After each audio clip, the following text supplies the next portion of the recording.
Bienvenidas, bienvenidos a Punto Crítico, programa de la Unidad de Medios de Comunicación Unimedios de la Universidad Nacional de Colombia. En esta oportunidad hablaremos del cooperativismo como una alternativa económica y cultural para los nuevos profesionales. Bienvenidas, bienvenidos.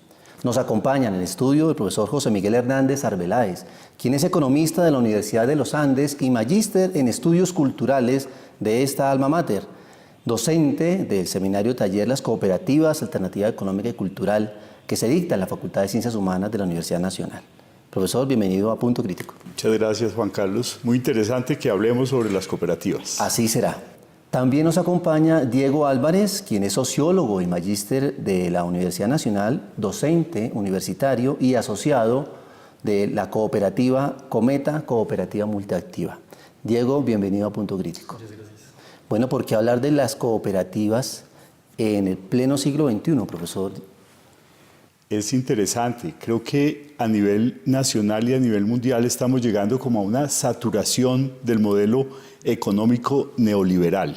¿Sí? Entonces, la gente está buscando alternativas donde la lógica no sean las lógicas del capital, las lógicas del consumo, sino donde haya posibilidades de realización profesional, de realización laboral, de realización humana, con una alternativa basada en la solidaridad. Estamos diciendo que los profesionales se asocian para prestar unos servicios de acuerdo a la intención de la cooperativa, sí, o de sus áreas, sus saberes, indeterminadamente los prestan a diversas áreas del sector productivo. Sí, sí, la idea es que se formen cooperativas de producción, donde sus productos salen al mercado. Entonces, lo interesante es que la cooperativa es definida por todos los participantes, se llama autogestión cooperativa. Nos unimos para ayudarnos para salir al mercado juntos. O sea, se supera, dijéramos, el modelo de trabajo dependiente. ¿Sí? No es que hay un empleador y un empleado, sino nos unimos y formamos la cooperativa. Todos somos socios, somos propietarios de la cooperativa y participamos de la gestión de la cooperativa. ¿Podría entenderse en este momento que lo que se crea es una especie de microempresa? Sí, es una microempresa o mediana empresa que es de propiedad de todos y que es manejada, administrada por el grupo. ¿Cuál es la diferencia entonces entre cooperativa y empresa comercial? La diferencia es que la empresa comercial, dijéramos, su lógica es solamente obtener lucro, obtener ganancias, ¿sí?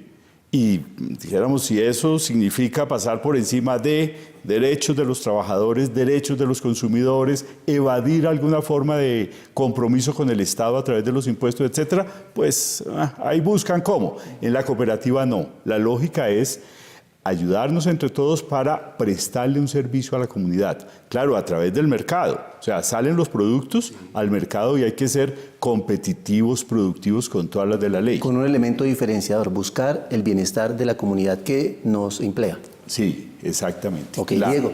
Yo agregaría que en la cooperativa el dinero funciona como un medio, no como un fin, vamos a conseguir dinero y a acumular y a generar ganancias, sino que es un medio para generar el bienestar de quienes participan en la cooperativa y el bienestar de la comunidad que está alrededor de la cooperativa, ¿no? Que es un poco como el eje nodal de un proyecto de este tipo, pues, de asociatividad. En ese sentido, ¿qué significa la autogestión de la cooperativa?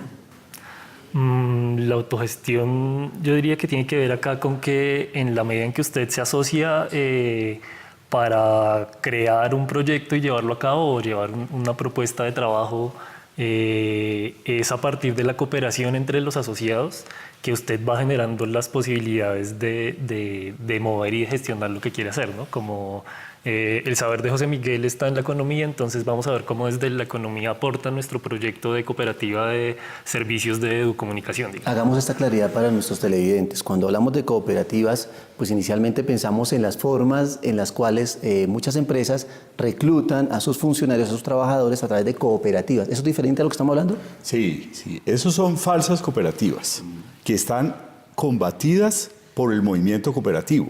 ¿Sí? Cuando un empresario, inclusive el gobierno, ha hecho eso en años anteriores, obligar a los trabajadores a afiliarse a una cooperativa para pagarle a través de ellos. Eso es romper las reglas laborales. No, la cooperativa es el primer principio. Las cooperativas se rigen por principios que son compartidos a nivel mundial por todas las cooperativas, que son cerca de 1 millón de cooperativas en el mundo. Comparten los mismos principios. Y el primer principio es adhesión libre y voluntaria. Sí, entonces, si yo quiero ser parte de una cooperativa, puedo ser, y no me pueden obligar a ser. ¿Sí? Cuando el gobierno ha hecho eso, o empresas grandes han obligado a los trabajadores, ahí ya no estamos ante cooperativas, son falsas cooperativas. ¿Sí? En las cuales muchos de nuestros televidentes asisten porque les prometen empleos, depositan allí determinadas cantidades, se van a supuestas empresas que nunca los van a contratar realmente. Sí, sí, esos son falsas cooperativas. Es diferente a lo que estamos hablando. Sí, sí, es totalmente diferente. Las cooperativas verdaderas son la unión de personas para ayudarse a un fin compartido. ¿Sí? Ponemos un proyecto colectivo en común y llegamos a un acuerdo cooperativo. ¿Qué es lo que nos une? ¿Qué es lo que queremos compartir? ¿Cuáles son las reglas económicas que acordamos entre nosotros para pagarnos nuestros trabajos? Hay un principio de equidad ahí muy interesante en las cooperativas, pero cada grupo lo construye en concreto, porque no hay la lógica del capital, no hay el patrono que dice, su sueldo es tanto y sus condiciones laborales son tales. No, la autogestión significa eso. En ese sentido, para los asociados y para los que toman esos servicios, ¿cuál es la dimensión social y política del cooperativismo? Bueno, en primer lugar, ser autogestores, ¿sí? No estar con la hoja de vida a ver en dónde me consigo un empleito, que hoy cada día es más prehistoria. Sino que de una vez el profesional sale a ofrecer mi servicio. Claro, a ofrecer. Se une con los otros profesionales para ofrecer sus productos o servicios, porque pueden ser empresas de producción también, ¿sí? Industriales, etcétera. Agrícolas, agroindustriales, ¿sí? Entonces se unen para formar su empresa, generar sus propios productos, uniendo sus capitales personales. ¿Qué capital tiene un profesional joven? Primero, sus conocimientos, que lo llamamos capital cultural.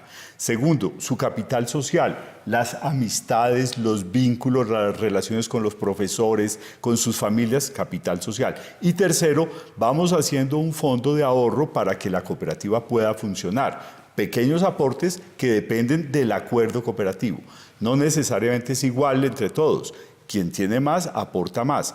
Ese aporte social, entre comillas, es de propiedad de cada asociado, ¿sí? O sea, si eventualmente se retira, se le devuelve el aporte, ¿sí?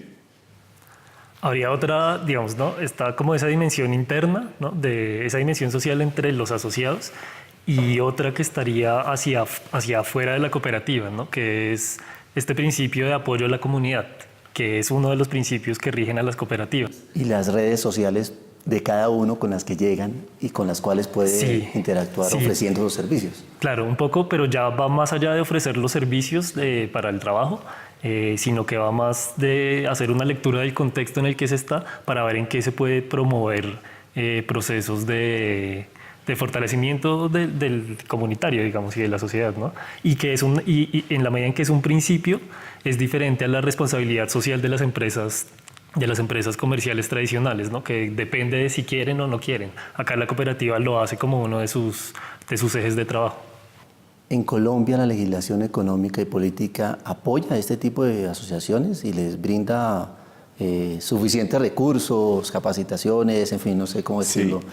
Sí, creo que hay que separar. La ley cooperativa es clara, protege el modelo cooperativo, fomenta el modelo cooperativo basado en la economía de la solidaridad. La economía solidaria se llama. Hay una ley que es Ley de Economía Solidaria, fundamentada en el humanismo, ¿sí? En el servicio a la comunidad. En el ser humano. En el ser humano. Como esa centro es la esencia de toda la gestión. Exacto. La esencia de la economía cooperativa y solidaria es el ser humano. Y el dinero, como decía Diego, está en función de eso, que es distinto a las lógicas de la empresa del capital, donde es cómo se acumula. La persona está en función del dinero, Sí. y produzca y no genera rentabilidad interna, emocional, espiritual, social, cultural consigo mismo. En muchos casos se niega la realización personal e incluso la realización profesional por tener un empleo, ¿sí? Por tener el sueldo, la quincena, cumplir un la horario, cosa, ¿sí? unas metas. Sí. Entonces, la ley, dijéramos, fomenta y promueve eso, pero la política económica se queda muy corta. ¿sí? Por ejemplo, no hay incentivos a las cooperativas para participar en las licitaciones. ¿Qué tipo de incentivos necesitamos, profesor? Por ejemplo, cuando se dice vamos a proveer los alimentos de los niños en los colegios y las niñas, ¿sí? Si ustedes son una cooperativa, tienen X puntos por encima por el hecho de ser una cooperativa y trabajar en estas lógicas de la economía solidaria. Conocí una experiencia en Brasilia muy bella de campesinos pobres, ordeñadores. Tenían que ser ellos, pues en su cooperativa, quienes trabajaran directamente, tenían su proceso agroindustrial. Y Brasilia, como Estado, hizo una convocatoria para alimentar a los niños con los yogures y los quesos y se lo ganó la cooperativa. Y el incentivo que tenían era X% de puntos adicionales por ser cooperativa. Ese orgullo de esos campesinos de ser ellos los que le estaban proveyendo los alimentos a los niños de la ciudad. Una cosa hermosa, ¿sí? Entonces, ese es un ejemplo concreto de cómo se puede apoyar, ¿sí?, a las cooperativas. ¿Tenemos algún ejemplo cercano aquí en Colombia? Me imagino que hay muchos, solo que no son conocidos. ¿Pero usted conoce pero alguno? no de política económica. Sí hay cooperativas de campesinos muy interesantes. Colanta, para no ir muy lejos, es una cooperativa pues ya muy consolidada de proyección nacional e internacional, que es de propiedad de 4.500 campesinos y 5.000 trabajadores de la agroindustria. Ellos son los dueños de la cooperativa y es la primera marca a nivel nacional de recordación, etcétera. Bueno, otro ejemplo en Nariño muy interesante se llama Colácteos. Es una cooperativa de productores lácteos. Casi todos son indígenas de Nariño, ¿sí? De propiedad de ellos la cooperativa. Tienen marcas ya en el mercado, en el sur de Colombia tiene una presencia muy interesante. Bueno, pero no hay el estímulo del Estado, que es el problema, la falta de políticas estatales para fomentar el modelo. Incluso ahora en el posconflicto, lo más elemental es que el Estado le diga a las comunidades rurales, para el desarrollo rural integral, ¿sí?, del acuerdo de paz, ¿sí?, vamos a apoyar a las cooperativas con mecanismos como este, ¿sí?, les garantizamos unos puntos adicionales en el mercado de competencia, ¿sí?, no lo hay. ¿Alguna experiencia internacional? Ese ejemplo de Brasil es muy interesante. En España, por ejemplo, otro caso es que en Cataluña todo el sistema de salud es un sistema cooperativo. Los médicos organizados en cooperativas para prestar los servicios de médicos. Los usuarios, o sea, los pacientes organizados en cooperativas. Los hospitales son cooperativas. Entonces es una cosa muy interesante, donde no es la lógica económica, el problema que vivimos acá en Colombia con la salud, pues donde está el gravísimo problema de que la salud es una industria, ¿sí?, una empresa, etcétera. Entonces es bajo las lógicas económicas. No, la salud debe ser un servicio y un derecho de todos. Entonces la organización cooperativa es una experiencia muy bonita para eso. Diego, cuéntenos su experiencia con la cooperativa multiactiva. Sí, yo hago parte de la cooperativa Cometa desde hace 6 años y ha funcionado sobre todo como una manera de, siento yo, como de dignificar mi trabajo, ¿no? Recién egresé de profesional, las posibilidades laborales eran vincularme al trabajo que fuera, en las condiciones que fuera, mal pago, sin seguridad social, experiencia, a lo que fuera, empezar a ganar algo. Pero entonces cuando nos asociamos para ofrecer unos servicios... ¿Qué tipo de servicios y cuántos fueron? ¿Cuántos fuimos en ese momento? ¿Cuántos 45 más o menos, alrededor de 40, 45 personas. Bastanticos. Y los servicios básicamente eran de comunicación y educación, ¿no? Como pedagogía, este tipo de cosas, ¿no? Como ¿Cómo le han edición. aportado desde su cooperativa al desarrollo social? Esa no es tan fácil. Pero básicamente en la forma como trabajamos, la forma como tomamos las decisiones frente a los proyectos en los que hemos estado, la perspectiva desde la cual trabajamos, por ejemplo, había un trabajo que fue justamente de apoyar estrategias de comunicación de distintas cooperativas de producción, cooperativas pequeñas. Entonces, hay una cooperativa de recicladores, una cooperativa de productores de ropa, cooperativas de este tipo muy pequeñas. Entonces, lo que hacemos es generar un diálogo, ¿no? No es como que nosotros somos los expertos y vamos a decirles cómo hacer su estrategia de comunicación, sino que empezamos a generar un diálogo en el cual hay aportes de lado y lado, ¿no? Nosotros asesoramos desde lo que sabemos, que en este caso era lo comunicativo, pero terminamos fortaleciéndonos mutuamente todas las cooperativas, ¿no? Entonces generamos espacios de encuentro entre todas, se empezaron a crear servicios, ¿no? entre las distintas cooperativas, porque hay otro principio que es el de cooperación entre cooperativas.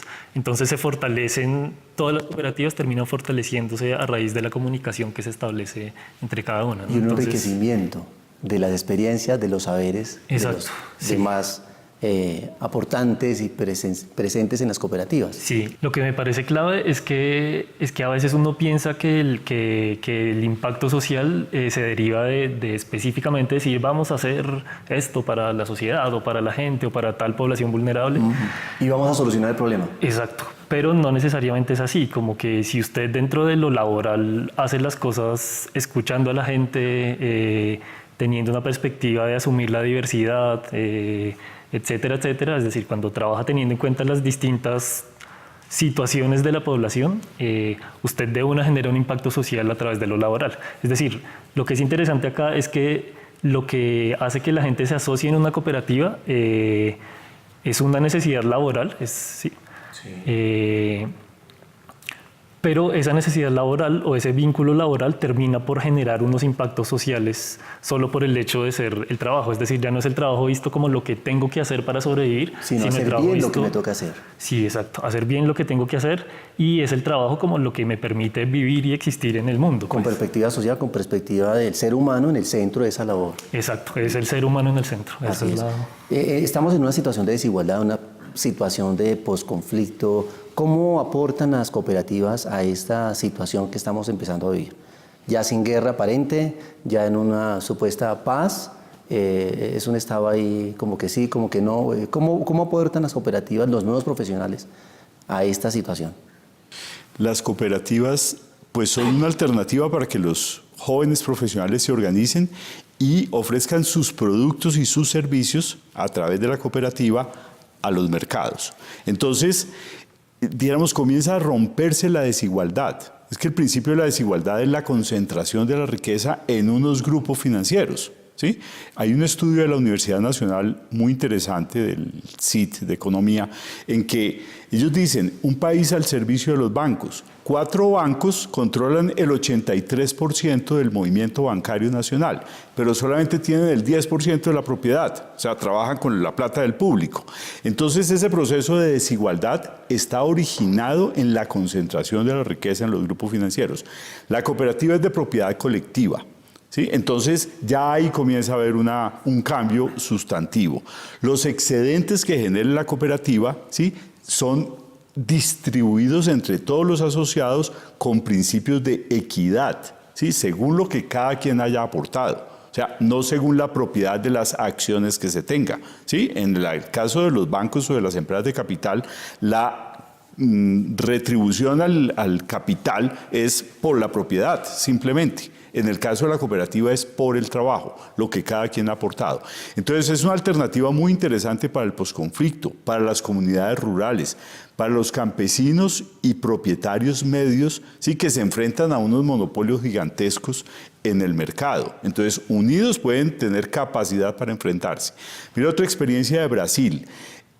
Un grupo de empresarios del campo bastante grandes en el campo del trigo, ¿sí? Ninguno podía tener cada uno su molino, pues porque ya un molino y unas marcas de trigo específicas, pues son, bueno, crearon su cooperativa y participan del mercado en condiciones excelentes. O sea, una alternativa para los pequeños y medianos empresarios del campo también. ¿Cuál es el...? Sí, habría otra cosa, me parece que es incluso un poco más antropológica, digamos, y es que tenemos muy instalado esto de que la economía se mueve por la competencia, ¿no? Entonces las empresas compiten entre ellas y esta competencia es lo que genera, lo que mueve la economía, pues, y hace que crezcan los productos, etcétera, etcétera. Es mejor de ser el número uno. Sí, y esta competencia es lo que termina generando estas formas de acumulación que son las que generan la desigualdad, pues.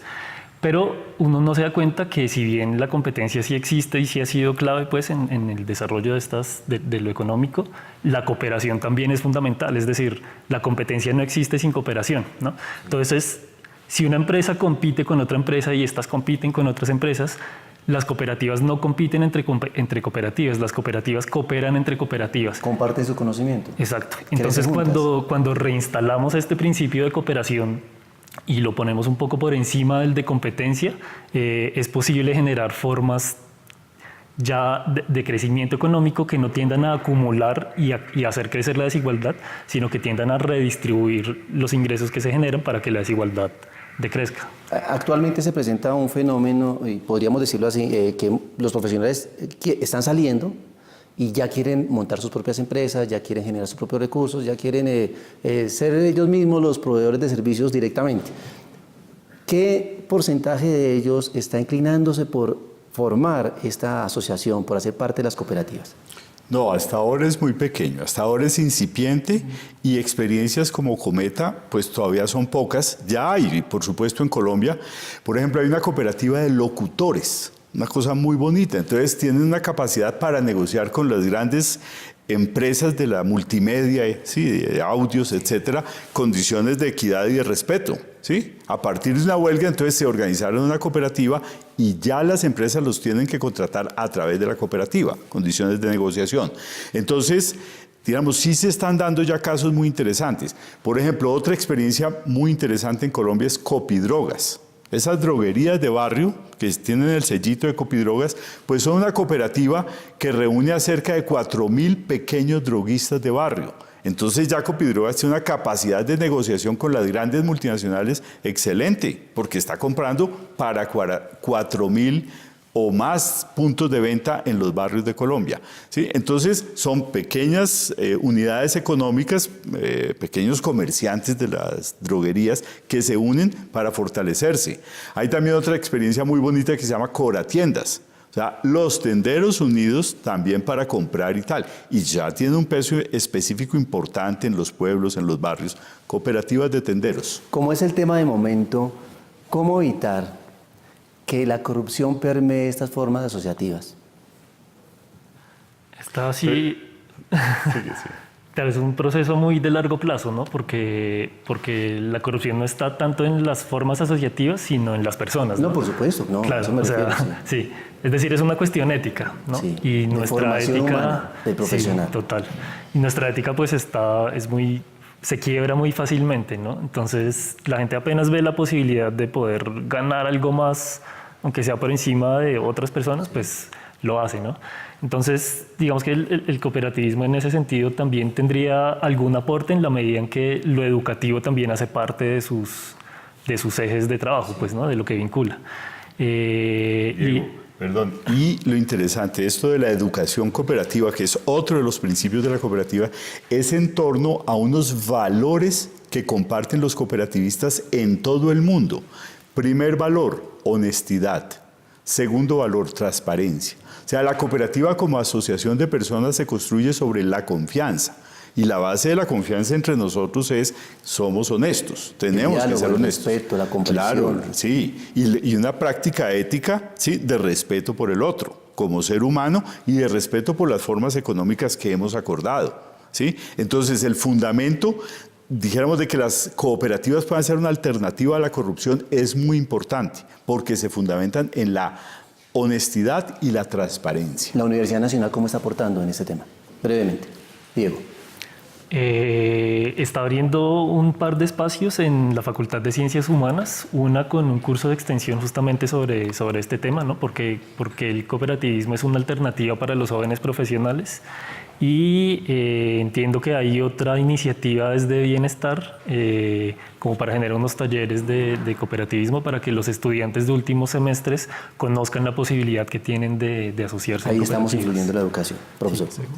Sí, talleres para los jóvenes para que conozcan el modelo cooperativo y elijan ellos libremente formar su propia cooperativa. Y no solamente desde la universidad, sino desde los centros educativos. Para muchos profesores que nos están viendo, hay que aplicar esto, hay que fomentarlo. Hay una ley que obliga a todos los establecimientos educativos, incluidas las universidades, a fomentar la cultura cooperativa y solidaria. Es que a veces uno no la ve, ¿no? Ley 1780. Ley 1780. Muchas gracias a nuestros invitados. Diego, muy amable. Gracias, don Carlos. Éxitos en esa cooperativa. Profesor, muchas gracias por su presencia en Punto Crítico. Muchas gracias a ustedes y bueno, el mensaje es que en todas las universidades trabajemos estos temas. Interesante tema el que hoy nos han traído, que nos han compartido las experiencias. ¿Alcanzamos a una última? ¿La de España? De otra experiencia, en México, un grupo de periodistas tiene su medio de comunicación que se llama La Cooperacha, que es como decir aquí una vaca, nos unimos para ayudarnos en torno a algo, o una minga, ¿sí? La Cooperacha hace periodismo sobre formas de economía solidaria y son una cooperativa, una experiencia muy bonita de profesionales jóvenes. Ya hemos visto experiencias internacionales y nacionales, así que bienvenidos una vez más a abordar ese tema en sus familias, en sus escenarios laborales, en sus escenarios de esparcimiento, de recreación y en sus escenarios profesionales. Los esperamos en una próxima oportunidad aquí en Punto Crítico.